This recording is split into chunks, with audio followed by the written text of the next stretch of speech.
saliid iyo sokor go'aan ma qaadan kartaa inta ku qalinkan gelin ka hor go'aankaas ma qaadan kartaa xalay ayaa fanaanka Dayaxdal Nuurshe waxa uu soo bandhigay qoraalkan waxa uu leeyahay xaaskeyga ayaa iiga xanuunsan ee iigu soo duceeya walaalahayga Soomaaliyeed qoraalkan akhri Soomaalidii badi way iska indhatireen haatanna farxiyo waa ay geeriyootay inna lillahi wa inna ilayhi raaji'uun gabadhan sawirkeeda aad arki kartaan waa Farxiyo the Boss Lady xaaskii fanaanka weyn ee Dayaxdal Nuurshe haatan ma noolo oo adduunkan dhalaalka badan way isaga tagtay waliba gabadhan waxa ay u geeriyootay xanuun si zaa'id ah u hayay maalmihii la soo dhaafay haddaba waxaan rabaa inaan kula wadaago geerida Farxiyo the Boss Lady mid kamid ah hablihii baraha bulshada loogu jeclaa balse intaanan guda galin ilaahay dartiis ayaan kaaga codsanayaa in qaybta hoose ee commentiga aad ugu soo duceyso inuu ilaahay kitaabkeeda midigta ka siiyo gabadhan aad sawirkeeda arki kartaan ee markaasi haybada iyo wanaagga uu ka muuqday balse haatan halkii loo badnaa ee aakhiro aaday ha ka baqaylin maanta inaad qaybta hoose ee commentiga ugu duceyso muuqaalkana like saar si saaxiibo badan uu gaaro una share garee saaxiibada Facebook kugu weheliyay si saaxiibadaada ay ducada qayb kaga noqdaan oo ay walaasheen Farxiyo markaasi ugu soo duceeyaan ilaahayna ha u naxariiste aad iyo aad ayaad u mahadsantahay inuu guda galno Farxiyo the Boss Lady mid kamid ah gabdhihii loogu jeclaa social media gaar ahaan aaladaha TikTok iyo Facebook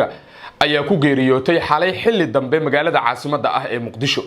waxa la sheegay in gabadhan maalmihii la soo dhaafay ay xanuunsanaysay isla markaana xanuuno markaas ay ku soo kordheen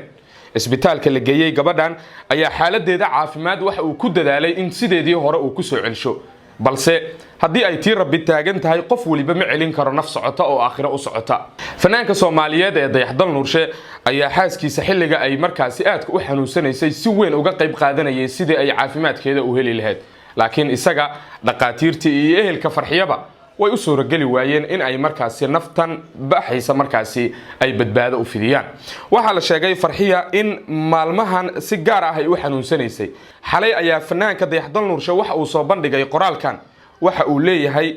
xaaskeyga ayaa iiga xanuunsan ee iigu soo duceeya walaalahayga Soomaaliyeed qoraalkan akhri Soomaalidii badi way iska indhatireen haatanna Farxiyo waa ay geeriyootay ilaahay ha u naxariisto haddii aadan xalay dadkii gabadhan u duceeyay in ay ilaahay caafimaad siiyo aadan kamid noqon haatan waxaan ka codsanayaa inaad qaybta hoose ee commentiga aad ugu duceysid inuu ilaahay Farxiyo jannatul firdaws ka waraabiyo maadaama ay ahayd gabar afkeeda iyo adinkeedaba ay muslimiinta ka nabad galeen inta ay dunidan quruxda badan saarneedna ay ku nooleed markaasi sharaf iyo wanaag iyo ixtiraam ay u muujin jirtay dadka markaasi ka waaweyn iyo dadka ka yaryarba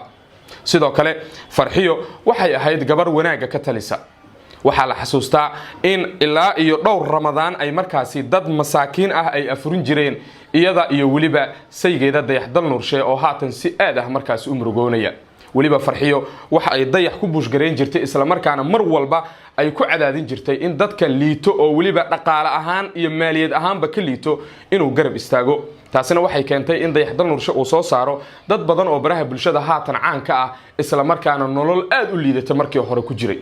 ilaahay ha u naxariisto waxaan tacsida la qaybsanayaa dhammaan markaasi beelweynta habar gidir oo ay gabadhan markaasi Farxiyo lagu magacaabo badan oo baraha bulshada haatan caan ka ah isla markaana nolol aad u liidata markii hore ku jiray